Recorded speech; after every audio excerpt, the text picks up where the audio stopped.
투자의 비율은 어떻게 정해야 할까요? 여러분이 첫 투자를 하실 때 마치 아기가 첫 걸음마를 떼듯 상당히 망설여지실 겁니다. 이렇게 생각을 해볼까요? 집을 지을 때 우리는 좋은 땅을 알아보고 좋은 자재와 잘 설계된 도면이 필요합니다. 이 모든 과정은 절대로 하루아침에 이루어지지 않죠. 빨리 서둘러 지을수록 부실공사가 되어버리겠죠. 집을 짓는 기간은 짧으면 1년, 길면 2, 3년 정도 걸리게 됩니다. 이처럼 투자를 마치 집을 짓는다는 생각으로 접근하셔야 됩니다. 투자를 빨리 시작해야 하는 것은 맞아요. 근데 이 말은 빨리 많이 사라는 뜻은 아닙니다. 여러분들의 목적은 하루라도 빨리 주식을 최대한 많이 사야 하는 게 아니라 더 싼 가격의 주식을 사서 장기적으로는 여러분들의 평균 단가를 낮추는 데 포커스를 두어야 됩니다. 조급한 마음 충분히 이해합니다. 하지만 절대 투자는 조급한 마음이 깔린 상태에서 하시면 안 됩니다. 자, 그럼 한번 투자를 할 때 첫 투자는 얼마를 해야 되며 투자와 현금 또는 저축의 비율은 어떻게 가져가야 할지 한번 알아보도록 하겠습니다.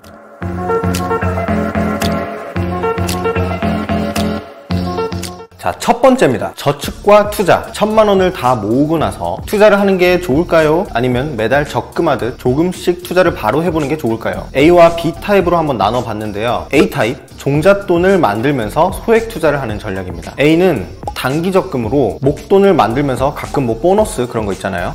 야근을 해서 번 돈이라던가 그달엔 소비가 좀 적어서 남은 금액이라던가 할 때마다 이런 자투리 금액으로 소소하게 투자를 해보는 방법입니다. 이 방법은 10대, 20대 분들, 그러니까 특히 사회 초년생 분들에게 가장 권장드리는 방법입니다. 이유는 이미 전 영상에서 언급했듯이 투자 초반에는 주변의 유혹에 흔들리기가 정말 쉽습니다. 제가 직접 경험했던 일이기도 하고요. 단타 매매, 선물 거래 저도 다 해봤어요. 그때 제가 적금으로 목돈이 묶여져 있지 않았었다면 지금 반토막 이상을 잃었을 겁니다. 저 정말 적금 깰까도 생각했습니다. 근데 적금 깨면 손해라. 어쩔 수 없었죠. 근데 그게 결국 도움이 됐죠. 이러한 이유로 저는 A타입의 방법을 가장 권장을 드립니다. A타입 같은 경우는 단기 적금 1년에서 한 2년, 맥시멈 2년으로 잡아두시고 본인의 생활비든 추가 수입이든 그런 것들로 아껴서 두 달에 한 번 정도를 1, 2주 정도 사보시는 겁니다. 이때 손해봐도 괜찮아요. 그 수익과 손실의 감정을 배워보시는 겁니다. 이렇게 소액 투자를 하는 동시에 투자 서적을 읽어보시는 겁니다. 투자에 임하는 자세와 이 투자의 대가들의 말 한마디 한마디에 집중을 해보시는 거예요. 자, 이렇게 1, 2년 동안 하셨으면 적금 만기가 됐을 땐 큰 덩어리의 종잣돈이 만들어졌겠죠. 이때부터 본격적인 투자를 시작합니다. 소액 투자로 경험도 쌓았고 투자하시는데 아주 수월하실 겁니다. 이렇게 만들어진 종잣돈을 어떻게 투자하느냐 하는 것은 B타입에 대한 설명이 끝난 후에 2번에서 이어 설명드리겠습니다. 자, B타입입니다. 적금하는 대신 적금하듯 매달 매수를 하는 전략. 사실 가장 적극적이고 좋은 방법이긴 합니다. 하지만 A타입을 설명드릴 때 말씀드렸다시피 이 유혹이 분명히 찾아옵니다. 아닐 거라고 생각하지 마세요. 적금을 안 하다 보니 투자 가능 금액이 매달 많아지실 거예요. 그러다 보면 트렌드에 이끌리기가 정말 쉽습니다. 직접 경험해봐야 알겠지만 인생 수업비가 좀 많이 들 겁니다. 만약에 본인이 진짜 망부석처럼 눌러앉아서 나는 절대 그러한 많은 유혹에 쉽게 흔들리지 않겠다, 그럴 자신이 있다면 이렇게 투자하세요. 기대 수익률이 가장 높은 방법이긴 하니까. 이 방법으로 투자를 하시겠다 하면 CMA에 자동이체를 걸어두시고 본인의 예산에 맞게 2번에서 설명드릴 비율에 맞춰서 투자를 하시면 되겠습니다.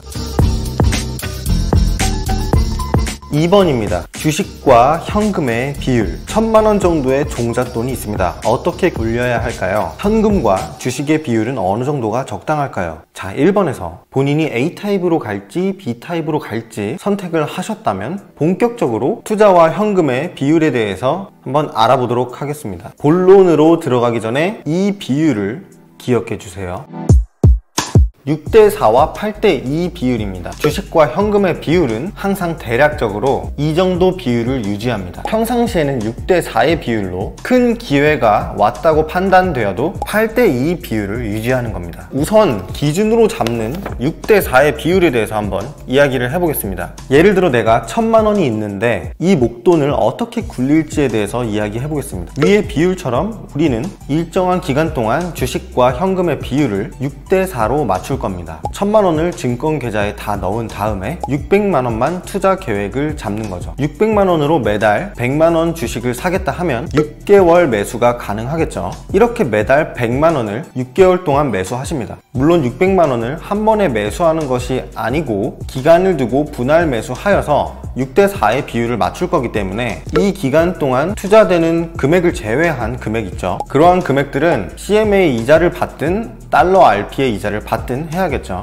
여러분은 이처럼 매수 시기의 텀을 적당히 길게 잡아주셔야 돼요. 그렇게 단기간에 너무 매수를 많이 해버리는 건요, 우물 안에 개구리가 되는 거예요. 한두 달 투자하고 말 거 아니잖아요. 이런 식으로 대략 6개월 동안 주식과 현금의 비율을 6대4로 만들어서 완성을 시키는 겁니다. 남은 현금 4는 CMA에서 이자를 받고 있을 테니 걱정 마시고요. 근데 여기서 6대4의 비율도 상황에 따라서 7대3으로 올라갈 수 있고, 여러분들의 상황에 맞게 또 여러분들의 기준에 맞게 조금씩 변환돼도 상관없습니다. 내가 수입이 고정 수입이 있다면 계속해서 6대4의 비율만 맞추고 금액이 어떻든 1000만 원이든 1500만 원이든 2000만 원이든 6대4의 비율만 유지하면 되지 투자를 하지 말라는 게 아니에요. 아셨죠? 자, 그럼 8대2 비율로 언제 전환하느냐? 이번 사태 보셨죠? 엄청난 폭락이었습니다. 제가 그 시기에 올린 영상들을 보면 대부분 멘탈 잡기 영상들이었는데 이 공포의 기간이었습니다. 정말 그때 저는 제 투자 비율을 6대4에서 7대3으로 그 다음 8대2로 서서히 끌어올렸어요. 기회가 왔을 때 싸게 산 거죠. 하지만 꼭 이 기간에도 현금은 보유하고 계셔야 됩니다. 그래서 2가 되겠죠. 8대2. 주가는 예측할 수 없습니다.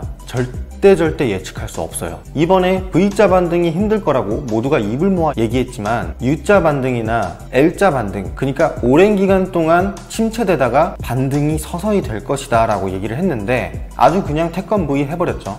보기 좋게 아주 V가 아주 그냥 여러분이 오늘 쌀 거라고 매수를 하시면 며칠 안가 내려앉는 게 주식입니다. 정말 농락의 달인이죠. 이 심한 변동성에서 우리는 일정한 텀을 두고 기계적인 매수를 하는 방법을 취하는 것이 최선입니다. 그리고 이왕이면 여러분들이 주식을 매수하시잖아요. 그러면 한동안 주가창을 보지 마세요. 오늘 내가 매수를 했는데 다음날도 주가창을 들여다보고 그 다음날도 주가창을 들여다본다? 그러면 당연히 흔들릴 수밖에 없겠죠. 왜냐면 매일매일 올라가니까 뭔가 조급해지고, 그냥 오늘 만약에 내가 약속된 금액을 사셨다 하면 웬만하면 보지 마세요.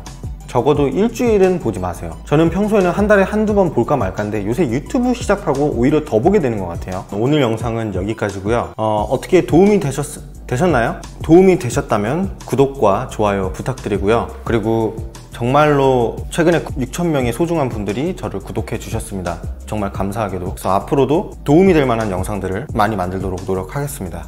네, 정말 감사합니다. 그럼 저는 다음 영상에서 또 뵙겠습니다. 감사합니다.